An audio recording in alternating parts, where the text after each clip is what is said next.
Good morning everyone. I am your Hindi teacher Satyabhama from Happy Canvas School. Class, today we will discuss our lesson number 19 वाक्य यानी कि sentences. आप सभी sentence तो बनाते हैं, हम बोलते भी हैं, ये भी एक वाक्य है। तो वाक्य आखिर है क्या? यानी कि शब्दों का सार्थक समूह वाक्य कहलाता है। जैसे भारत की सभ्यता बहुत प्राचीन है, ये वाक्य है। यदि हम इसे कुछ इस तरह लिखें, भारत सभ्यता बहुत की है प्राचीन, तो देखो ये अपने आप में वाक्य नहीं बनेगा, ये सिर्फ शब्द है। क्योंकि वाक्य वही होता है जिससे एक अर्थ निकलता हो या जिससे कोई बात स्पष्ट होती हो। अब ये स्वतंत्र शब्द है। पहले वाक्य में हमने इसका व्यवस्थित रूप देखा जिसमें पूर्ण मनोभाव प्रकट हुआ। अतः वाक्य की निम्नलिखित विशेषताएं होती हैं। पहला ये कि वाक्य जो है मनोभाव प्रकट करने वाली भाषा का लघुत्तम सार्थक इकाई है, अर्थात वाक्य वो है जो हमारे मन के भावों को कम शब्दों में भी व्यक्त कर सके। ठीक है। दूसरा, कर्ता व क्रिया वाक्य के आवश्यक अंग होते हैं। कर्ता हुआ या क्रिया, ये क्या होते हैं? उसके आवश्यक। देखो अब कोई भी शब्द बनता है उसमें क्रिया और कर्ता होते हैं। ठीक है। तीसरा, वाक्य में आने वाले पदों का एक विशेष क्रम होता है। कहने का अर्थ ये है, इससे पहले कर्ता आएगा, ठीक है, फिर क्रिया आती है, इससे के शब्द बनता है। जैसे कि राम खेलता है, तो राम कर्ता हो गया, खेलना अपने आप में क्रिया हो गई। या जैसे कहा जाए कि राम गेंद से खेलता है, तो इसमें जो खेलना है वो अपने आप में क्रिया है, राम करता है, और जो क्रिया हुई है उसके लिए जो कर्म है, यानी कि कर्ता, कर्म और क्रिया, इन तीनों को मिलाकर एक वाक्य का निर्माण हुआ। तो चलिए हम देखते हैं आगे हैं वाक्य के खंड। वाक्य को अब यानी कि दो भागों में आप उसे बांट सकते हैं। पहला उद्देश्य, दूसरा विधेय।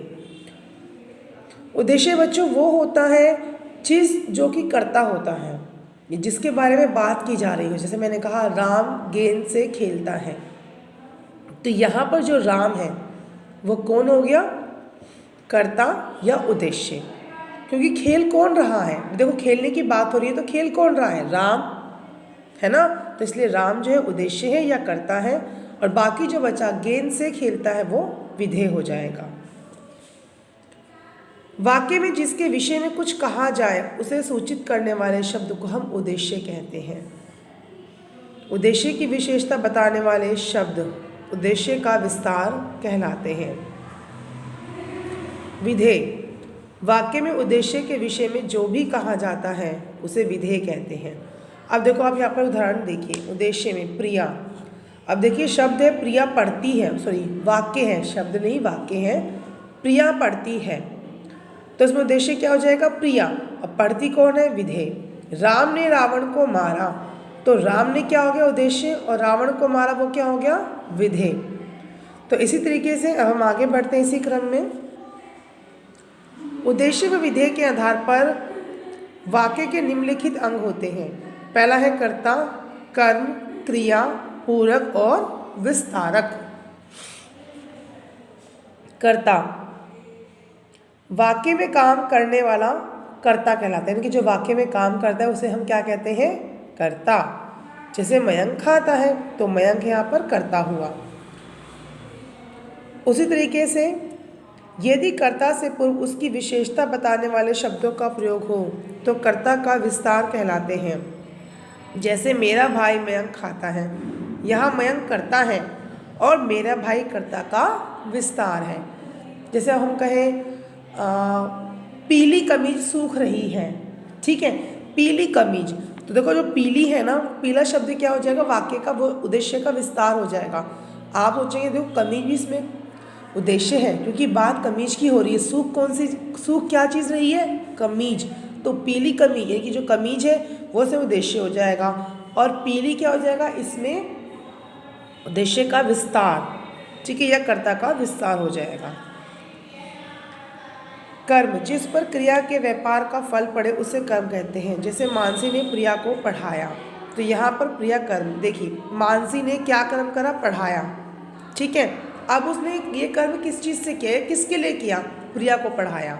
जैसे मैंने कहा राम गेंद से खेलता है, राम खेला, पर राम किस चीज़ से खेला बच्चों, राम खेला गेंद से, तो गेंद जो शब्द है, गेंद क्या हो जाएगा इसमें, कर्म, ठीक है। चलिए अब आगे देखते हैं बच्चों। कर्म का विस्तार, यदि कर्म से पहले उसकी विशेषता बताने वाले शब्दों का प्रयोग हो तो उसे कर्म का विस्तार कहते हैं। जैसे ऋतिक ने आदित्य की बहन संजना को पढ़ाया, तो देखिए इसमें ऋतिक कर्ता हो गया, पढ़ाना क्रिया हो गया, कर्म हो गया संजना। अब संजना किसकी बहन है, आदित्य की बहन, तो आदित्य की बहन, ये क्या हुआ, कर्म का विस्तार। क्रिया, क्रिया के अभाव में वाक्य जो है अपूर्ण रहता है। किसी कार्य का करना अथवा होना प्रकट करने वाले शब्द क्रिया कहलाते हैं, ठीक है। अब आप क्रिया कैसे कह सकते हैं, जिसमें भी कोई कर्म होता है। पूरक, कुछ क्रियाएं अपने अर्थ की पूर्ति के लिए पूरक रखती हैं जिनसे वाक्य पूर्ण होते, जैसे गांधी जी पक्के देशभक्त थे, तो यहाँ पर जो देशभक्त है वो पूरक है। क्या है यहाँ पर देशभक्त बच्चों, पूरक है। विस्तारक, वाक्य के विशेषण व क्रिया विशेषण के अलावा आने वाले शब्द जो हैं वो विस्तारक कहलाते हैं। जैसे पिछले 2 दिन से उसने खाना नहीं खाया, यहाँ पिछले 2 दिन से क्या है, विस्तारक है। तो बच्चों आज मैं आपको सिर्फ इतना ही पढ़ाऊँगी, बाकी की मैं आगे क्लास में कंटिन्यू करूँगी। Thank you.